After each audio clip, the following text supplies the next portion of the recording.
আসসালামু আলাইকুম ওরহমাতুল্লাহি ওয়াবারাকাতুহ। আজকের ভিডিওতে আমরা আলোচনা করব কিয়ামতের আগে কি ঘটবে, অর্থাৎ কিয়ামতের আগে কোন কোন আলামত প্রকাশ পাবে।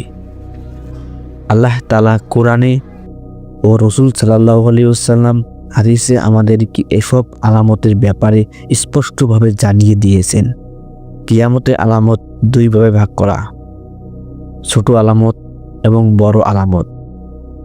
কিয়ামতের ছোট আলামত সমূহ হল আমানতের খেয়ানত ও বিশ্বস্ততার অভাব, মানুষের উপর দায়িত্ব অর্পণ করলে তা নষ্ট করবে, জ্ঞান উঠিয়ে নেওয়া হবে, আলেমগণ কমে যাবে, অজ্ঞতা ছড়িয়ে পড়বে, হারাম জিনিসগুলোকে সাধারণ মনে করা হবে, বড় বড় অট্টালিকা নির্মাণ হবে, মানুষ প্রতিযোগিতায় লিপ্ত হবে কে সব থেকে উঁচু ভবন তৈরি করবে, মিথ্যা ও প্রতারণা বৃদ্ধি পাবে, সত্যবাদীকে মিথ্যাবাদী আর মিথ্যাবাদীকে সত্যবাদী বলা হবে।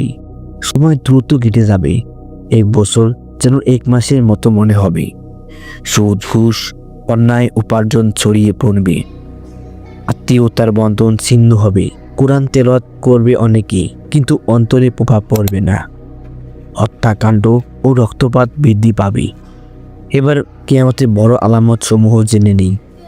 ইমাম মাহদির আবির্ভাব, আল্লাহ একজন নেক বান্দা পাঠাবেন যিনি উম্মাহকে নেতৃত্ব দিবেন। দাজ্জালের আবির্ভাব, সে মানুষকে বিভ্রান্ত করবে, সে আল্লাহর দাবি করবে কিন্তু মুমিনরা তাকে চিনতে পারবে। ঈসা আলাইহিস সালাম এর আগমন ঘটবে, তিনি আসমান থেকে নেমে আসবেন এবং দাজ্জালকে হত্যা করবেন। ইয়াজুজ মাজুজের আগমন, তারা বিশাল সংখ্যায় বেরিয়ে আসবে এবং দুনিয়ায় ধ্বংসযজ্ঞ চালাবে। কিয়ামত তিনটি বড় ভূমিকম্প হবে, একটি পূর্ব দিকে, একটি পশ্চিম দিকে আর একটি আরব উপদ্বীপে। সূর্য পশ্চিম দিক থেকে উদিত হবে, এটা ঘটলে আর তওবা আর কবুল হবে না।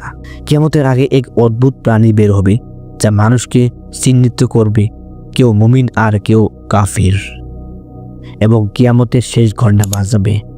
বন্ধুরা, আজ আমরা দেখলাম কিয়ামতের আগে ছোট বড় আলামত সমূহ।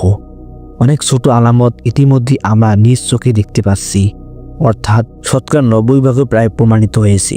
তাই আমাদের উচিত এখনই আল্লাহর প্রতি ফিরে আসা, নামাজ কোরআন মেনে চলা এবং নেক আমল করা।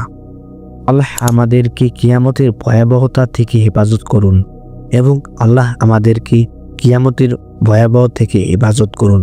আসসালামু আলাইকুম ওয়া রাহমাতুল্লাহ।